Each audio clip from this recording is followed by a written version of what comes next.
An apparent setback in the Greek debt talks. I'm joined now by economics professor Marcus Will at the University of St. Gallen. Marcus, there are reports the IMF has rejected some of the new debt proposals put forward by Greece. Potentially, how significant is this latest development? Well, it's very significant because we need an agreement of all parties involved in it. So we need the agreement of the European Commission, i.e. the European Group.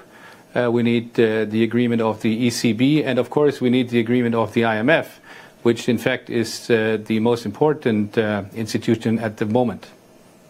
So if there is a setback at this point, whose responsibility is it to come forward and get these negotiations going again or coming up with a new proposal? Where is the ball in whose court right now? I think the deadline is too tight that there would be any further chance for any further new proposal. The inspectors, the former Troika, the institutions, are calculating through the actual plan right now, which was presented by the Greek government on Monday. And if they calculate it through and they don't believe that the key aspects of the austerity program, it's the end of the second austerity program, will be touched, I think they will have a big problem to get that through their parliaments. You must remember that since there will be changes to the current problem, it, for example, needs to go through the German parliament, and if the austerity program will not be followed, I think they will have problems to get it through the parliaments in Europe. That's the one hand.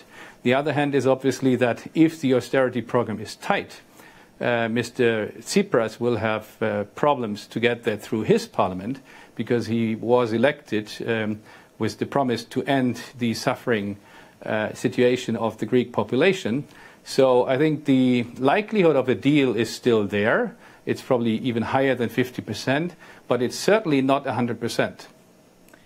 You have pointed out that the reality is, even if there is some sort of deal, Greece really can't even repay any of this debt.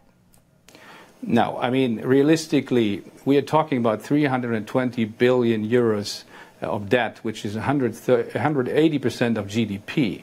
So Greece will never be able to repay that full amount of debt.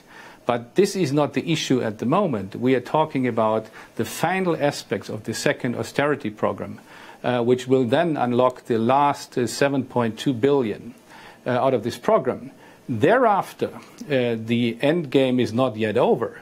It will restart again because Greece is still suffering and will still suffering, is still not competitive, will still have to do much more reforms than they have done so far. And in that stage, when we will be in a third stage, we need to discuss the aspect of some debt relief, even though none of the European countries is currently willing to agree into it. But I think that's a negotiation plan.